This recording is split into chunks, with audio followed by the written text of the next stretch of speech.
Selamat pagi dan salam sejahtera untuk kita semua. Perkenalkan, nama saya Pak Subakti. Saya mengajar di UPN sejak tahun 1990, tepatnya sudah 34 tahun. Untuk semester ini kita dipercaya untuk mengampu mata kuliah kepemimpinan, di mana mata kuliah kepemimpinan itu merupakan mata kuliah wajib kurikulum. Nah, untuk ini saya akan menjelaskan materi tentang hakikat kepemimpinan. Tujuan pembelajaran. Setelah mengikuti pembelajaran ini, para peserta diharapkan dapat memahami latar belakang timbulnya pengertian kepemimpinan. Yang kedua, peserta diharapkan dapat memahami sebab munculnya seorang pemimpin. Yang ketiga, peserta diharapkan dapat menyebutkan komponen penting kepemimpinan. Dan yang terakhir, peserta diharapkan dapat menyebutkan manfaat, ciri kepribadian, dan sifat utama pemimpin. Latar belakang. Sejak nenek moyang kita berada, muncul sejak adanya peradaban manusia, di mana berkumpul untuk mempertahankan hidup, menantang kepuasan binatang dan alam. Pada waktu itu nenek moyang kita adanya bercocok tanam dengan cara nomaden secara berpindah-pindah. Nah, sejak itulah adanya kerjasama antara manusia sehingga ada unsur kepemimpinan. Ada yang memimpin dan ada yang memimpin. Sehingga pemimpin itu bisa menggerakkan, mengarahkan kepada para pesertanya. Nah, saat itu diperlukan adanya seorang orang yang paling cerdas, paling kuat dan berani. Karena seorang pemimpin yang mempunyai kepribadian yang kuat, mempunyai satu kewibawaan, ini akan bisa menggerakkan pada orang lain. Sedangkan ciri-ciri orang yang ditunjuk sebagai pemimpin menurut Kaulitilia ada pertama, pribumi berketurunan luhur. Artinya seorang pemimpin itu harus penduduk setempat. Karena para pesertanya itu akan mengetahui calon pemimpin yang sehat, kuat, berani, ulet, mempunyai ingatan kuat, fasih, pandai, dan sifat penuh kebaktian, taat pada kewajiban, punya harga diri, kebijaksanaan, kokoh pendiriannya, mempunyai satu konsisten, sehingga di sini seorang pesertanya akan mengikuti apa yang kehendaki seorang pemimpin. Apabila seorang pemimpin juga mempunyai suatu antusias, mempunyai satu kemauan yang tinggi, dan juga bisa mampu melihat jauh ke depan. Artinya seorang pemimpin itu tidak hanya memikir saat ini, juga memikirkan yang akan datang. Di samping itu juga seorang pemimpin punya ramah tamah, baik hati, sopan santun, punya keterampilan, punya skill, punya kompetensi, terlatih baik dalam bidang seni dan mempunyai pengaruh. Karena seorang pemimpin itu harus bisa mempengaruhi orang. Ya, karena kalau tidak bisa mempengaruhi, merangkul, merayu, tidak mungkin tujuan akan tercapai. Sebab-sebab munculnya seorang pemimpin ada 3. Yang pertama adalah teori genetik. Seseorang bisa menjadi seorang pemimpin karena dia punya bakat semenjak lahir. Nah, orang bisa dikatakan punya bakat, yang bisa menilai adalah orang lain, bukan diri sendiri. Ya, jadi ada orang menilai, oh si A ini mempunyai bakal seorang pemimpin karena dalam komunikasinya bagus, punya ide, punya gagasan, santun. Nah, ini teori genetik. Seseorang bisa seorang pemimpin karena punya bakat semenjak lahir. Yang kedua, teori sosial. Di mana teori sosial itu bisa disiapkan melalui pendidikan formal dan informal. Artinya, seseorang bisa menjadi seorang pemimpin karena punya pendidikan tinggi. Di mana seseorang punya pendidikan tinggi itu pasti mempunyai suatu wawasan yang luas, punya gagasan, ya. Nah, sedangkan pemimpin yang dikatakan tadi pendidikan informal itu bisa mengikuti pelatihan, kursus, atau diklat, atau lokakarya, studi banding. Jadi, teori sosial itu bisa disiapkan melalui pendidikan formal dan informal. Yang ketiga, timbulnya seorang pemimpin karena teori ekologi. Di mana teori ekologi itu perpaduan antara teori genetik dan teori sosial. Jadi seseorang bisa menjadi seorang pemimpin, di samping punya bakat sejak lahir, juga melalui pendidikan yang dikembangkan, ya. Jadi mempunyai pendidikan yang tinggi, Karena orang pendidikan tadi mempunyai suatu wawasan, punya gagasan, punya wawasan yang luas. Sedangkan pengertian kepemimpinan, ya, pemimpin dari kata pemimpin atau leader, leader itu orang yang memimpin, yang mengarahkan, yang membina seseorang bisa mengikuti apa yang dikehendaki. Itu pemimpin atau leader. Sedangkan kepemimpinan atau disebut dengan leadership adalah kemampuan seseorang di dalam mempengaruhi lain, baik melalui komunikasi langsung maupun komunikasi langsung, sehingga yang dipengaruhi itu akan mengikuti kehendak pemimpin. Nah, dalam mempengaruhi itu, dia akan bekerja dengan tulus, dengan ikhlas, dengan sukarela. Ini akan membawa suatu hasil yang maksimal. Beda kalau seorang pemimpin dalam mempengaruhi, dalam memberikan perintah secara otoriter. Otoriter mau nggak mau, senang nggak senang, harus dikerjakan. Tetap dikerjakan, tapi hasilnya tidak maksimal. Nah, di sini seorang pemimpin, ya, mungkin ada yang mempunyai jiwa kepemimpinan, bahkan tidak punya jiwa kepemimpinan. Nah, orang yang mempunyai jiwa kepemimpinan, ya, tidak harus seorang pemimpin yang resmi. Pemimpin yang tidak resmi atau informal karena dia mempunyai suatu kepribadian yang kuat, punya suatu kewibawaan, akan bisa mempengaruhi. Jadi dia bukan seorang pemimpin, tetapi dia jiwa kepemimpinan. Tapi kalau seorang pemimpin tidak punya jiwa kepemimpinan, tidak bisa menggerakkan bawahan, tidak bisa memberikan motivasi, tidak bisa memberikan pengaruh. Nah, ini seorang pemimpin yang resmi tapi tidak punya jiwa kepemimpinan. Karena dalam kepemimpinan ada dua jenis. Jenis formal dan informal. Jenis formal itu apa yang disebut dengan status leader. Seseorang bisa menjadi seorang pemimpin karena dia diangkat secara resmi, secara sah, disekepkan. Tapi ada juga dia bukan seorang pemimpin karena mempunyai jiwa kepemimpinan dalam hal mempunyai kewibawaan, kepribadian yang kuat. Contohnya Pak Ustadz, tokoh masyarakat, tokoh agama. Ini pemimpin informal atau sebenarnya aktual leader. Kalau yang status leader tadi diangkat secara resmi, rektor, Pak Camat, Pak Lurah, itu resmi. Jadi perbedaan antara pemimpin formal dan informal, antara status leader dengan aktual leader, yang formal itu mendapatkan suatu kompensasi.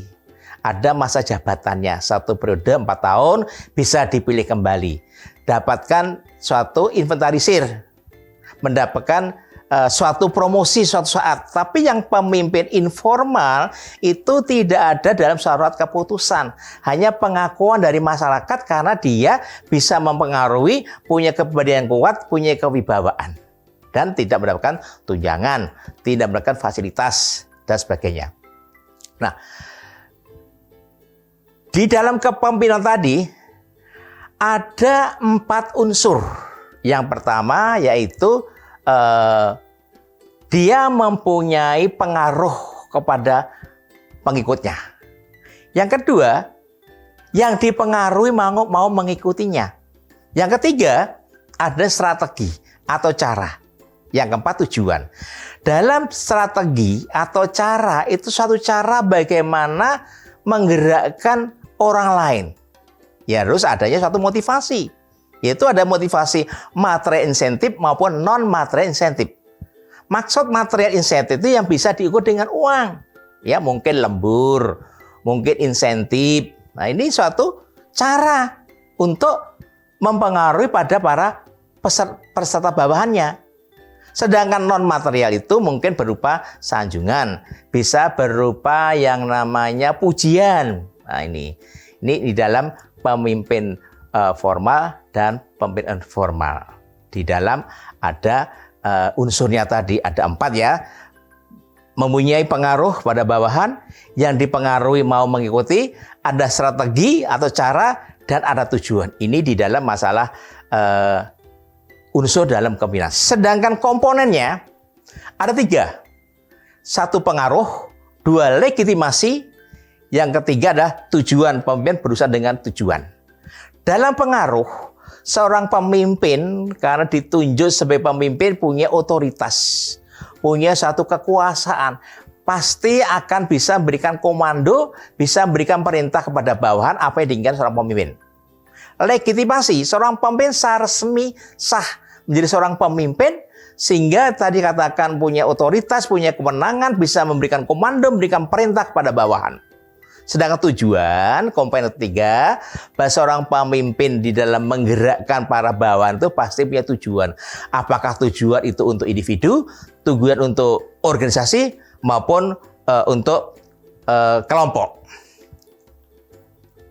Sedangkan manfaat kepemimpinan. Pertama adalah mengembangkan visi misi organisasi masa depan. Karena seorang pemimpin itu harus mempunyai tujuan jauh ke depan.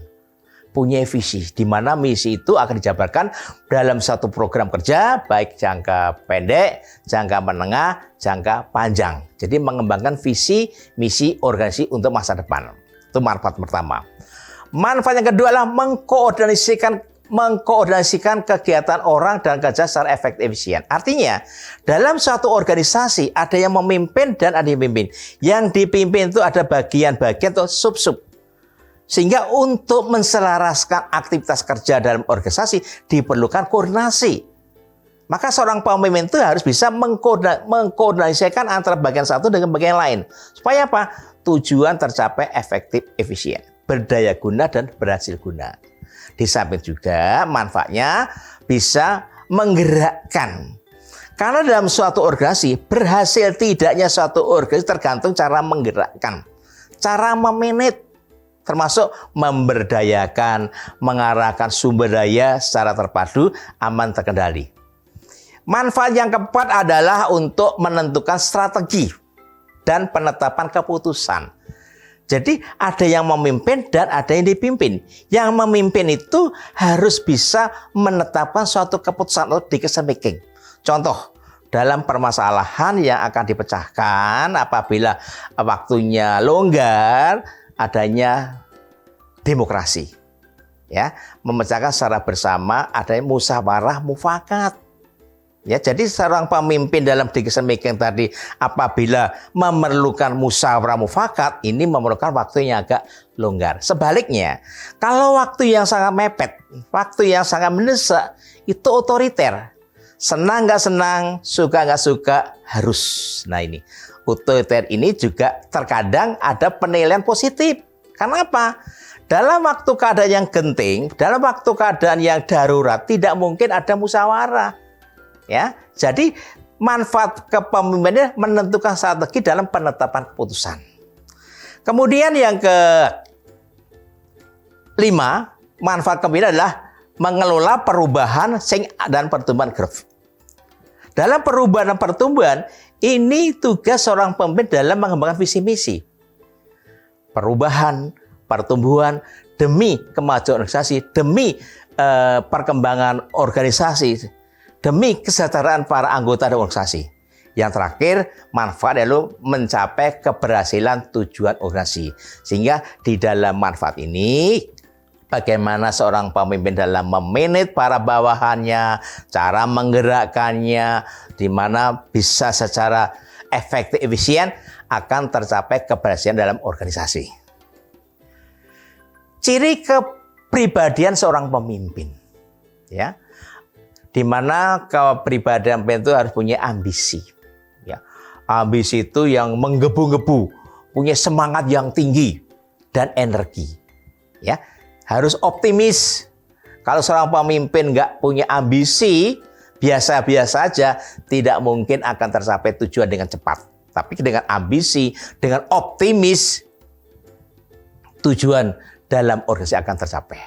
Dan punya hasrat untuk memimpin. Jangan hanya separuh-separuh. 100% saya seorang pemimpin harus bisa mempengaruhi, menggerakkan bawahan. Punya hasrat yang tinggi.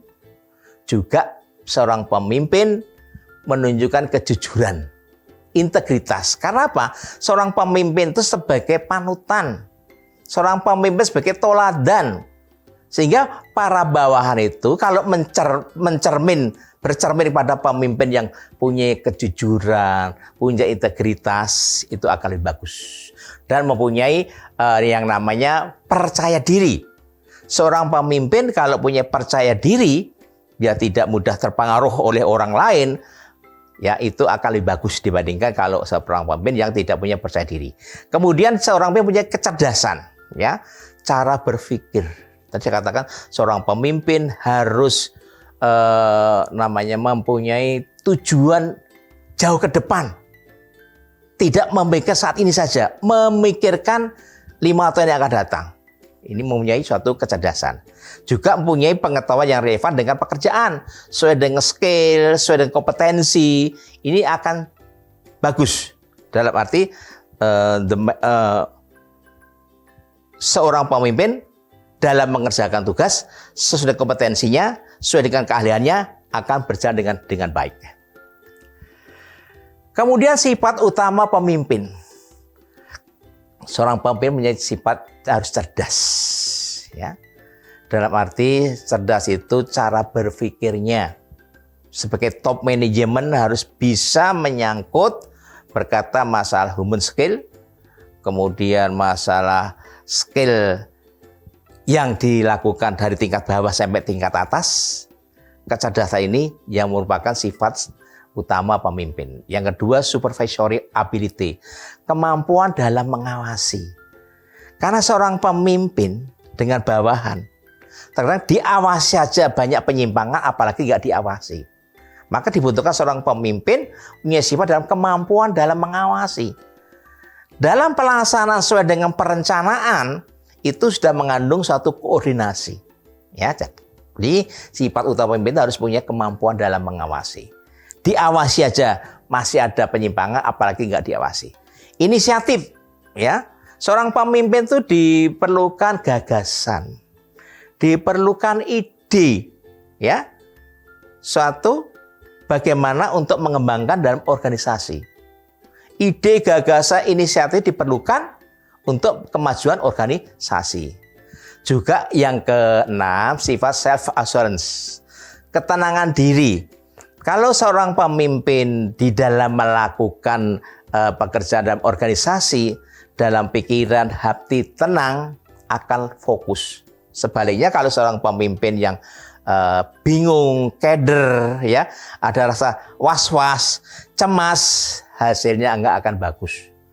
Ya, karena di sini saya katakan bisa berkaitan dengan psikologi, penyakit itu bisa 90% dari masalah berpikir. Kalau pikirannya berat, bisa stres, itu bisa mengarah masalah penyakit. Yang 10% adalah masalah pola makan. Yang terakhir, sifat pemimpin adalah individuality, kepribadian. Nah, kalau seorang pemimpin punya kepribadian tadi yang jujur, yang cerdas, ya, yang punya gagasan, yang punya ide, ini yang diperlukan sifat utama dalam pemimpin, kepribadian. Ya, karena kepribadian itu nanti akan menjadikan suatu teladan, berikan contoh kepada para pengikutnya. Baik, saya kira untuk materi High Kepemimpinan, di mana nanti akhir perkuliahan ke-15 mahasiswa dituntut ada luaran karena project based learning. Nanti kita bikin kelompok, luarannya 1 video, 2 poster, 3 artikel. Di mana artikel nanti kalau bisa di-submit, bisa publish di jurnal paling enggak Sinta 5 dan Sinta 6. Sekian, terima kasih, salam bela negara.